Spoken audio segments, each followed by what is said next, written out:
अजमेर शरीफ दरगाह से एक बहुत ही ताज्जुब और अफसोसजनक खबर सामने आई है, जिसे सुनकर हर मुसलमान का दिल दहल जाएगा। यह वही पाक दरगाह है जहां ख्वाजा मोइनुद्दीन चिश्ती रजी अल्लाह ताला अन्हु की बरकतें और करामतें आज भी जारी हैं। लाखों मोमिन यहां हाजिरी लगाते हैं अपनी दुआओं और मन्नतों के साथ, लेकिन आज कुछ ऐसा हुआ है जिसे जानकर आपका ईमान भी हिल जाएगा। ख्वाजा की जिंदा करामत से जुड़ी यह खबर हमें एक नई तालीम दे रही है। अल्लाह ताला की रहमत और रसूल की मदद के बिना कुछ भी नहीं होता, और इस वाक़ये का असर हमारी इबादत और ईमान पर गहरा पड़ेगा। इसी तरह की इस्लामिक घटनाओं और वाक्य से रूबरू होते रहने के लिए आज ही सब्सक्राइब करें हमारे चैनल इस्लाम हिस्ट्री को, और साथ ही बेल आइकॉन को प्रेस करें।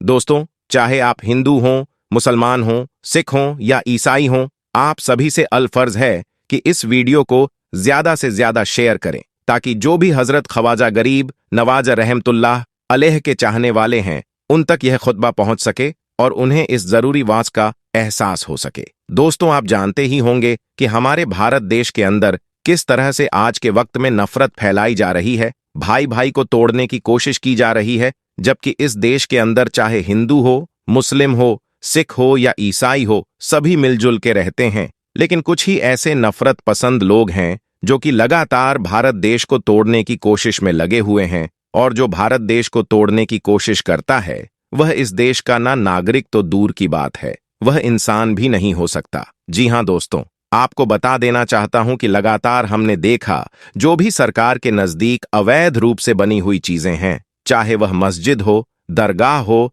या फिर मदरसा हो, उन तमाम चीजों के ऊपर लगातार कार्रवाइयां हो रही हैं, और यह सिलसिला लगातार जारी भी है। ऐसे में दोस्तों, आपको बता देना चाहता हूं कि अब अजमेर दरगाह यानी ख्वाजा गरीब नवाज की बारगाह ख्वाजा ए हिंद की दरगाह को लेकर भी एक बहुत ही ज्यादा अफसोसनाक खबर निकलकर सामने आ रही है। नफरत पसंद लोग जो हैं वह अब बड़ी बड़ी बारगाहों को भी टारगेट करने लगे हैं। जैसा कि आपको बता देना चाहता हूं कि महाराणा प्रताप सेना ने राजस्थान के जो मुख्यमंत्री हैं उनको एक पत्र लिखा है और यह बात कही है कि ख्वाजा गरीब नवाज की दरगाह की जांच होनी चाहिए, वहां पर भी मंदिर ही मिलेगा। जी हां दोस्तों, इस तरह का एक बहुत बड़ा दावा किया गया है, जबकि हम जानते हैं कि यह बारगाह सदियों पुरानी है और यहां से तमाम लोग हिंदू, मुस्लिम, सिख और ईसाइयों की आस्था जुड़ी हुई है। सच्चाई यह भी है दोस्तों कि इस दरगाह में करीब 90% लोग जो हैं वह हिंदू जाते हैं और 10% मुसलमान जाते हैं,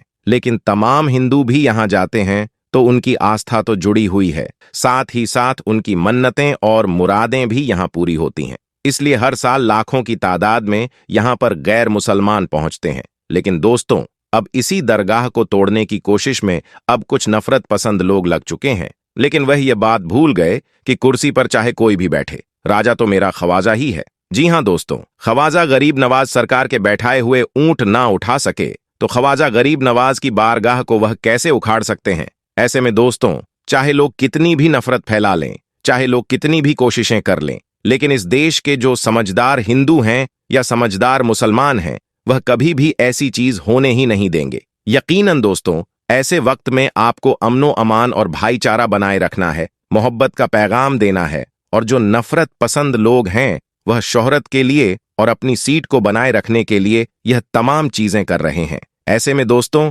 हमें उन लोगों की बातों में नहीं आना है। ये वो चंद लोग हैं जो कि हर मजहब के अंदर पाए जाते हैं, चाहे वो हिंदू हो, मुस्लिम हो, सिख हो या ईसाई हो। हर मजहब के अंदर 24% ऐसे लोग जरूर होते हैं जो कि देश को तोड़ने की कोशिश में लगे रहते हैं। ऐसे लोग इंसान हो ही नहीं सकते, क्योंकि मजहब नहीं सिखाता आपस में बैर रखना। जी हां दोस्तों, जो इस देश के नागरिक होंगे वह अमनो अमान और भाईचारे की बात करेंगे, कभी भी इस तरह से दूसरों की आस्था को तोड़ने की कोशिश नहीं करेंगे, दूसरों के बारगाहों को तोड़ने की कोशिश नहीं करेंगे। इसीलिए मुझे लगा कि आप तक यह बात जरूर पहुंचानी चाहिए। प्यारे दोस्तों, सच्चाई यह भी है कि इस दरगाह में हमारे भारत देश के प्रधानमंत्री हर साल चादर भेजते हैं, तो सोचिए कि हमारे भारत देश के प्रधानमंत्री की भी आस्था इस दरगाह से जुड़ी हुई है। साथ ही साथ दोस्तों, आपको यह भी बता देना चाहता हूं कि बड़े बड़े सेलिब्रिटी जो हैं वह अपना काम शुरू करने से पहले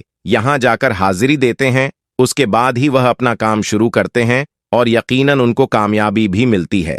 वहीं मैं आप सभी को यह भी बता देना चाहता हूं कि सच्चाई यह भी है कि तमाम जितने भी हमारे गैर मुस्लिम भाई हैं, जो कि अमन पसंद हैं, जो कि भाईचारा चाहते हैं, वह इन बातों को सुनने के बाद यकीनन बहुत ज्यादा परेशान हैं कि बताओ किस तरह से नफरत फैलाई जा रही है, और यकीनन वह कभी नहीं चाहते कि ख्वाजा गरीब नवाज की दरगाह की इस तरह से जांच हो और इस तरह से वहां पर खुदाई वगैरह हो। लेकिन दोस्तों, अब बड़ी बड़ी बारगाहों को टारगेट किया जा रहा है, लेकिन मुसलमानों को यकीनन सब्र करना है। बेशक अल्लाह सब्र करने वालों के साथ है। जो नफरत पसंद हैं वह कोशिशें करते रहेंगे, लेकिन अगर हम उनकी बातों पर ध्यान नहीं देंगे तो यकीनन ये लोग खामोश हो जाएंगे। हमें सिर्फ और सिर्फ मोहब्बत का पैगाम देना है, किसी भी तरह से इनके बहकावे में नहीं आना है। हमें सिर्फ और सिर्फ भाईचारा बनाए रखना है, और यकीनन इस देश की एकता की यही मिसाल है। मुझे उम्मीद है आप मेरी बातों को समझ रहे होंगे। मेरे प्यारे दोस्तों, ख्वाजा गरीब नवाज की बारगाह कोई छोटी बारगाह नहीं है। तमाम ही मजहब के मानने वालों की यहाँ मुरादें पूरी होती हैं। अकबर बादशाह भी यहाँ आया था मुराद लेकर कि अल्लाह उसे एक बेटा अता कर दे, और अल्लाह ताला ने अकबर बादशाह को एक औलाद की नेमत अता फरमाई, यानी बेटा अता फरमाया। तो सच में यह बहुत बड़ी बारगाह है, और हर साल यहाँ पर लाखों की तादाद में लोग पहुंचते हैं। ऐसे में चाहे लोग कितनी भी कोशिशें कर लें, ख्वाजा गरीब नवाज की बारगाह का वह बाल भी बांका नहीं कर सकते। हमें इंशाअल्लाह पूरा यकीन है इस बात पर। उम्मीद करते हैं आपको यह वीडियो पसंद आई होगी। वीडियो पसंद आई हो तो दिल से लाइक करें, अपने दोस्तों के साथ इस वीडियो को ज्यादा से ज्यादा शेयर करें। अल्लाह हाफिज।